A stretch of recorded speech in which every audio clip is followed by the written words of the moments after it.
Hello बच्चों, हम कर रहे हैं क्लास 10 मैथमेटिक्स स्टैंडर्ड का सेट 2 जिसका पेपर कोड है 30S2। आप अपने क्वेश्चंस के आंसर मैच कर लीजिए।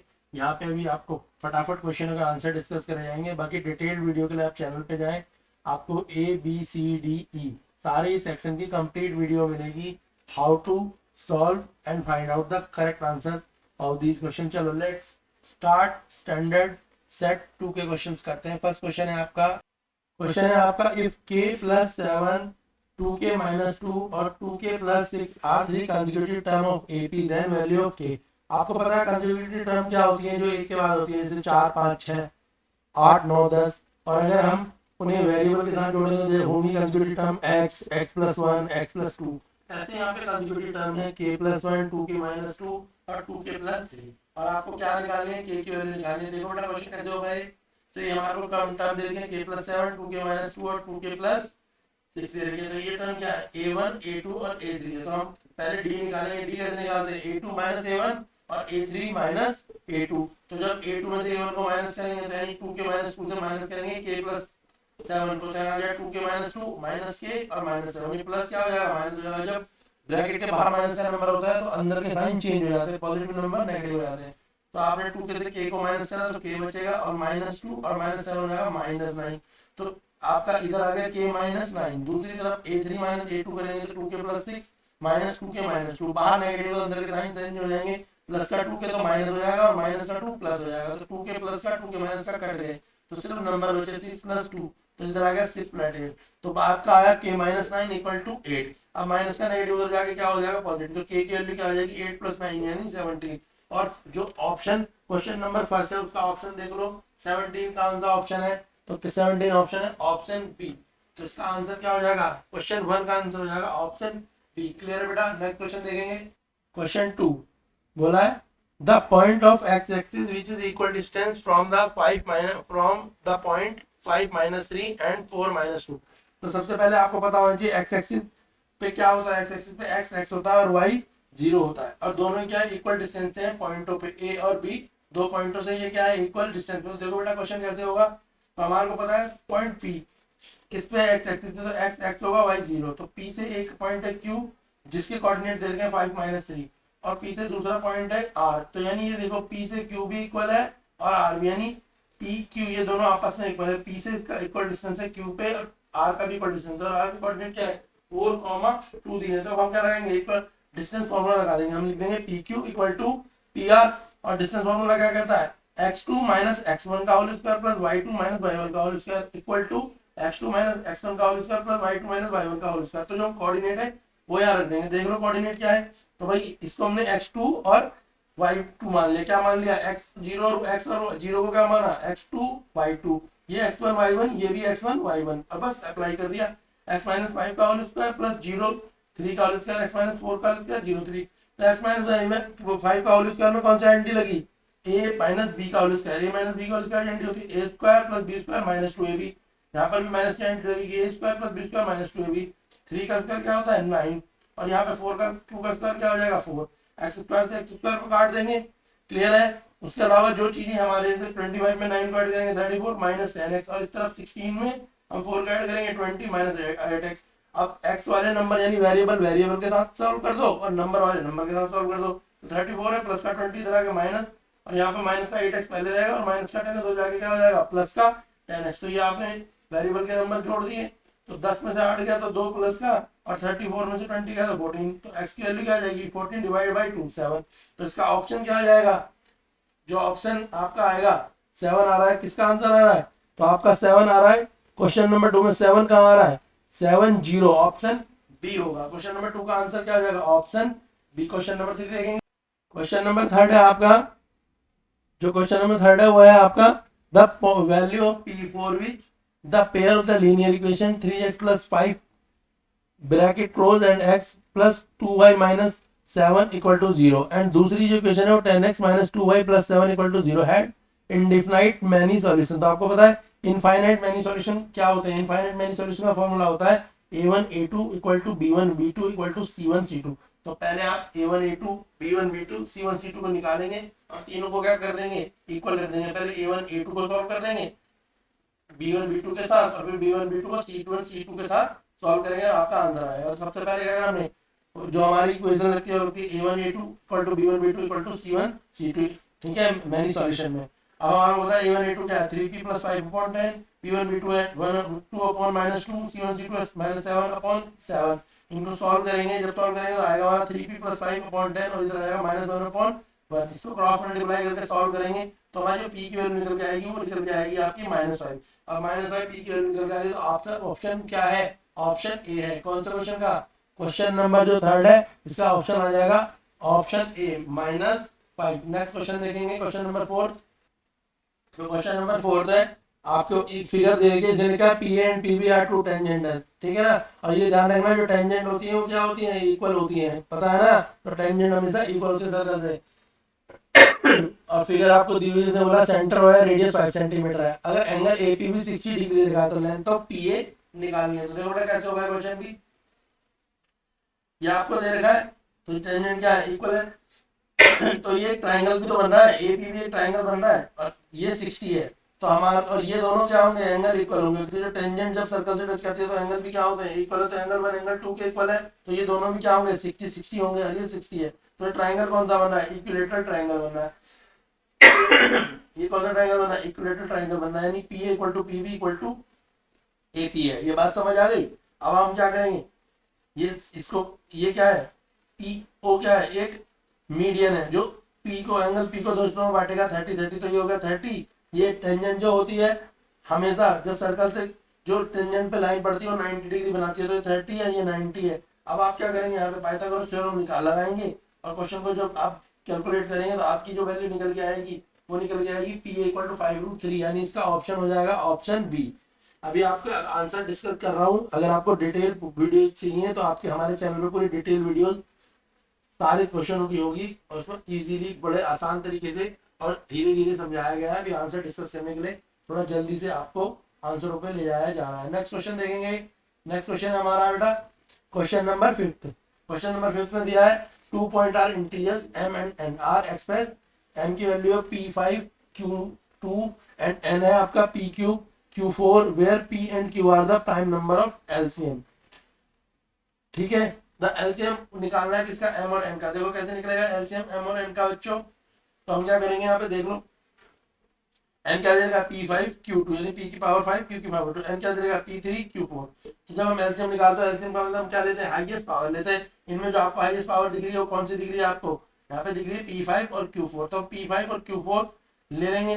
अगर एचसीएम निकालना होता तो हम लीस्ट पावर लेते और लीस्ट पावर क्या होती है p3q। अभी हमारे को एचसीएम निकालने को बोला, एलसीएम निकालने को बोला है तो ऑप्शन सी हो जाएगा इसका आंसर। अगर एलसीएम का मतलब होता है हाईएस्ट पावर। क्लियर है। नेक्स्ट क्वेश्चन देखेंगे क्वेश्चन नंबर 6।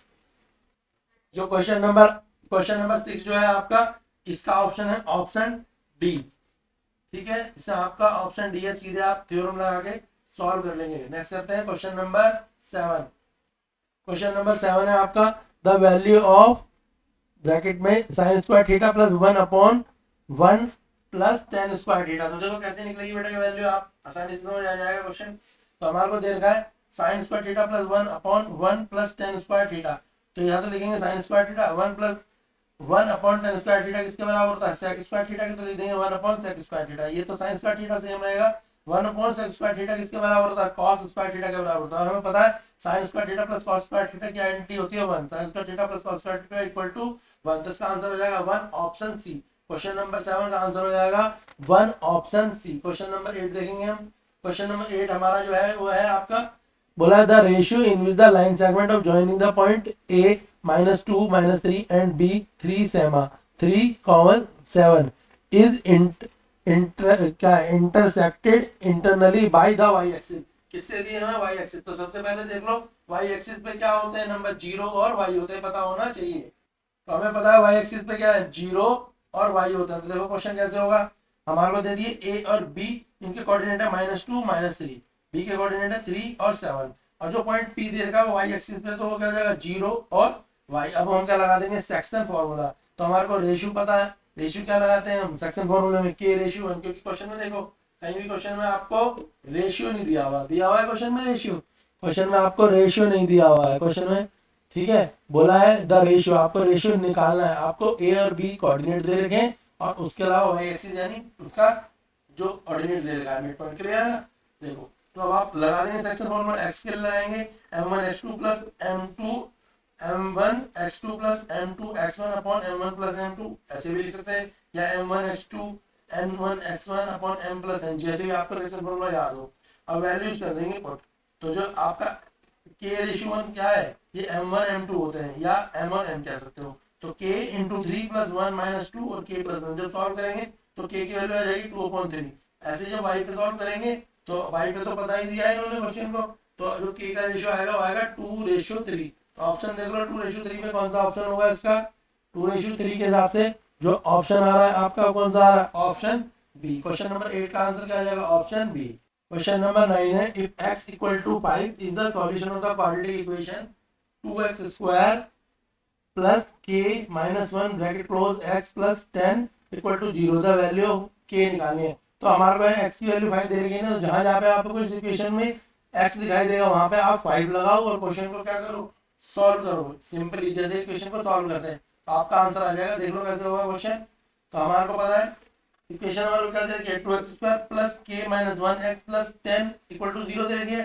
तो जहां जहां पे हमारे को x दिखेगा वहां हम 5 लगाएंगे क्योंकि क्वेश्चन में दे रखा है 5, ठीक है। तो 2 5 की power 2 plus k minus 1 into 5 plus 10, तो 5 की पावर 2 होता है 25, 25 2 जा यानी 50, यहाँ पे 5 की दोनों से मल्टीप्लाई करेंगे, 5k माइनस 5 और प्लस 10, नंबरों को नंबर के साथ सॉल्व कर देंगे और वेरिएबल को सेपरेट कर देंगे। तो यहाँ पे वेरिएबल तो एक ही है 5 के, तो यही रहने देंगे, नंबरों को जोड़ेंगे, 50 प्लस 10 60, 60 में से 5 जाएगा तो 55, तो हो गया 5k प्लस 55 इक्वल टू 0। अब ये प्लस का 55 अपोजिट साइड ट्रांसपोर्ट करेंगे तो माइनस का 55 हो जाएगा, तो 5k equal to minus 55, k की वैल्यू आ जाएगी माइनस 55 डिवाइड बाई 5 यानी माइनस 11। क्वेश्चन नंबर 9 का आंसर हो जाएगा आपका ऑप्शन बी। क्या आंसर हो जाएगा, ऑप्शन बी। क्वेश्चन नंबर 11 जो क्वेश्चन नंबर 9 जो है उसका आंसर हो जाएगा आपका ऑप्शन बी, के की value -9। Question number 9 option B. Question number 10 देखेंगे हम। क्वेश्चन नंबर 10 है हमारा, जो क्वेश्चन नंबर 10 है, ठीक है, ट्रिग्नोमेट्री का क्वेश्चन है। लिखा हुआ है if the length of the shadow on the ground of the pole is √3 times of the height of the pole then the angle of elevation of the sun is. देख लो बेटा कैसे होगा क्वेश्चन। ये क्वेश्चन में ये simple they रखा है, तो आप क्या करोगे, ये हाइट है पोल की, ये बेस है, तो ये जो शैडो है ना, ये शैडो ये इसकी 3 टाइम्स है, यानी x किसके इक्वल है, √3 h के इक्वल है। फिर आप क्या करोगे, सॉल्व कर दोगे, तो x upon h equal to √3/1, तो x की वैल्यू आ जाएगी √3h। फिर हम क्या करेंगे, इसको रेशनलाइज करेंगे तो हमारा 1/√3 आ जाएगा, और 1/√3 अगर हम ट्रिग्नोमेट्री टेबल पे देखें तो वो थीटा, कौन से थीटा की वैल्यू होती है, tan 30 की वैल्यू होती है। tan 30 की वैल्यू क्या होती है, 1/√3। तो ऑप्शन कौन सा हो जाएगा, देख लो ये वाला, ठीक है, 1/10 ऑप्शन ए हो जाएगा। क्वेश्चन नंबर 10 का ऑप्शन हो जाएगा ऑप्शन ए। क्वेश्चन नंबर 11 देखो, in an AP the first and the last term are 7 and 73। तो एपी की फर्स्ट टर्म ए तो 7 है और ए एन क्या है आपका 73 है। If the sum of the all term is 480 then the number of the term of AP निकालनी है। आपको एन निकालना है, क्या निकालना है, हाउ मेनी टर्म, यानी नंबर में एन निकालना है। बड़ा इजी क्वेश्चन है ये। तो हमारे को पता है ए क्या है 7 है, ए एन क्या है 73, एन को हम लास्ट टर्म भी बोलते हैं। तो फॉर्मूला लग जाएगा इसमें छोटा वाला, दो फॉर्मूला होते हैं ना सम निकालने के, एक फॉर्मूला होता है n/2 a + n-1 * d। अब यहाँ पे छोटा वाला लग जाता है जब फर्स्ट और लास्ट टर्म, तो Sn = n/2 a + an, ठीक है। यहाँ पे Sn दे रखा है आपको 480, n/2 a क्या है 7 और an क्या है 72, इन दोनों को ऐड करेंगे 80 आ जाएगा, 2 से 80 को डिवाइड करेंगे 40 आ जाएगा। तो ये हो गया n × 40। जब भी कोई नंबर इधर मल्टीप्लाई होता है तो दूसरी तरफ क्या हो जाता है, डिवाइड हो जाता है। तो 480 को हम 40 से डिवाइड करेंगे तो हमारा n की वैल्यू आ जाएगी 12। तो क्वेश्चन नंबर जो 9 है उसका आंसर हो जाएगा आपका ऑप्शन बी। क्वेश्चन नंबर जो आपका क्वेश्चन नंबर 11 का आंसर हो जाएगा आपका ऑप्शन बी। क्या आ जाएगा, n की वैल्यू क्या आ जाएगी 12। क्लियर है, क्वेश्चन नंबर 11 समझ आ गया। अब नेक्स्ट क्वेश्चन देखेंगे हम, क्वेश्चन नंबर 12। क्वेश्चन नंबर 12 है आपका, all queen jack ace are removed from the pack of the 52 playing card. The remaining cards are well shuffled and one card is picked up randomly from the probability of the card to be a king. हमें king की क्या बतानी है, probability बता देनी है। तो हमारे को पता है टोटल कार्ड जो अगर हम देखेंगे क्वीन 3 होती है, जैक 3 होते हैं, एस 3 होते हैं, ऐसे होते हैं ना, और टोटल कितने हो जाते हैं 12 हो जाते हैं। तो 52 में से हम क्या करेंगे 12 कार्डों को माइनस कर दिया तो हमारे पास तो टोटल आउटकम ही कितना बच जाएगा, 40 बच जाएगा। ये देखो यहाँ पे कैसे होगा क्वेश्चन, बड़ा इजी है क्वेश्चन भी समझना। तो हम क्या करेंगे, टोटल कार्ड कितने होते हैं 52, 52 में से 12 कार्ड हम माइनस करेंगे तो कितने बचेंगे 40 कार्ड, तो टोटल आउटकम कितना हो गया 40। और उसमें से किंग निकालने तो टोटल किंग कितने होते हैं 4, तो 4/40 फेवरेट आउटकम क्या है 4/40, इसकी लोएस्ट फॉर्म होती है 1/10, तो 1/10 ऑप्शन ए हो जाएगा। क्वेश्चन नंबर 14 का आंसर क्या हो जाएगा ऑप्शन ए 1/10। क्वेश्चन नंबर 12 का आंसर है ऑप्शन ए। क्वेश्चन 13 का आंसर भी आपका ऑप्शन ए है 9 पाई आएगा। क्वेश्चन 13 का आंसर है ऑप्शन ए 9 पाई। इसके बाद क्वेश्चन नंबर 14, ठीक है, ये ड्राइव करने वाला है, इसका आंसर है ऑप्शन सी। ठीक है, क्वेश्चन नंबर 14 इसका आंसर है ऑप्शन सी। नहीं, बाकी आपको अगर कंप्लीट सॉल्यूशन देखना है तो चैनल पे जाएं, आपको वहां पे कंप्लीट वीडियोस मिलेंगी, सारे सेक्शन मिलेंगे आपको देखने के लिए। तो क्वेश्चन नंबर 13 का आंसर मैंने बताया ऑप्शन ए, क्वेश्चन नंबर 14 का आंसर है ऑप्शन सी। क्वेश्चन नंबर 15 का आंसर है ऑप्शन ए। क्वेश्चन नंबर 15 इसका आंसर है आपका ऑप्शन ए। क्वेश्चन नंबर 16 इसका आएगा थीटा 120। देख लो क्वेश्चन नंबर 16। क्वेश्चन नंबर 16 में है if the length of an arc of a circle of diameter 84 centimeter is 88 centimeter then the angle subtended by the arc of the center of the circle is। तो देखो किस तरीके से हो सकता है क्वेश्चन। आपको यहाँ पे क्या दे रखी है, आपको लेंथ दे रखी है 88 दे रखी है, तो हमारे को पता है लेंथ ऑफ आर्क का फॉर्मूला होता है 2 पाई r थीटा अपॉन 360 इक्वल टू 88। हम इसको सॉल्व करेंगे तो 2 पाई और जो भी थीटा रखा है सॉल्व करेंगे तो हमारा थीटा क्या निकल के आएगा 128। तो क्वेश्चन नंबर 16 का आंसर होगा ऑप्शन ए। क्वेश्चन नंबर 17 देख लो। क्वेश्चन नंबर जो 17 है, 17 में क्या दे रखा है, 17 में दिया हुआ है आपको a cap of the cylinder is in the shape of surmounted by the conical tap. ये कॉनिकल टैप है, ठीक है ना, सरमाउंटेड हो रखा है किस पे सिलेंडर पे। If the volume of the cylinder part is equal to the part of conical part then the ratio of the height of the cylinder and the part of the height of conical tap. तो दोनों का आपको क्या निकालना है, ratio निकालना है। देखो क्वेश्चन कैसे हो जाएगा, तो कुछ इस तरीके से फिगर है, एक सिलेंडर है, सिलेंडर के ऊपर कौन है, सिलेंडर और सिलेंडर के ऊपर कौन, तो वॉल्यूम सिलेंडर लिख देंगे पाई आर स्क्वायर एच और वॉल्यूम ऑफ कौन होता है 1/3 पाई आर स्क्वायर एच। कॉमन चीजें काटेंगे, पाई से पाई कट जाएगा, आर स्क्वायर से आर स्क्वायर कट जाएगा, तो बचेगा एच। एच किसके इक्वल बच जाएगा 1/3 h2 के इक्वल बच जाएगा, किसके इक्वल बच जाएगा 1/3 h2 के। अब देखो h1 तो ये है ही 1/3 h2, 1/3 h2 से मल्टीप्लाई हो रही है तो 1/3 इस तरफ डिवाइड हो जाएगा, यानी h1/h2 किसके इक्वल हो जाएगा 1/3 के। रेशियो निकालना तो उसका रेशियो क्या हो जाएगा 1/3। क्वेश्चन नंबर 17 का आंसर क्या हो जाएगा ऑप्शन बी हो जाएगा। क्वेश्चन नंबर 17 का answer option. Question number 18, question number 18 का आंसर आएगा आपका 33 ऑप्शन ए। क्वेश्चन नंबर 18 का आंसर आपका 33 option A, 33 option A. Question number 18। Question number 19 है आपका असर्शन रीजन का। तो क्वेश्चन नंबर 19 में जो आपका असर्शन है वो रॉन्ग है, रीजन आपका राइट है, इसलिए क्वेश्चन नंबर 19 का ऑप्शन डी होगा। क्वेश्चन नंबर 19 में असर्शन रॉन्ग है और रीजन राइट है। इसका क्वेश्चन नंबर 20, इसका असर्शन भी राइट है और रीजन भी राइट है, इसके असर्शन और रीजन दोनों राइट है, इसलिए क्वेश्चन नंबर 20 का ऑप्शन होगा ऑप्शन ए। आपके एमसीक्यू खत्म करा दिए हैं स्टैंडर्ड के, और जो सेट है आपका टूबा के डिटेल सॉल्यूशन के लिए आप चैनल पे जाएं, आपको जितने भी स्टैंडर्ड और बेसिक के सेट है सारों के सॉल्यूशन मिलेंगे, साइंस के भी मैथ्स के भी कंप्लीट सॉल्यूशन मिलेंगे, complete preparation class 7 to class 12 all question paper आपको यहाँ सॉल्व मिलेंगे डिटेल सॉल्यूशन के लिए। चैनल को लाइक करें, शेयर करें, अपने फ्रेंड्सों के साथ शेयर करें ताकि हमें मोटिवेशन मिले, हम आपके और अच्छी वीडियोस और अच्छे पेपर बाकी कंपार्टमेंट की अपडेट के लिए कि कॉपी आपकी कैसे चेक होगी, कितनी लीनियंटली चेक होगी, क्या आपको कुछ ग्रेस मार्क वगैरह मिलेंगे, वो अपडेट्स के लिए भी आप चैनल पे बने रहें।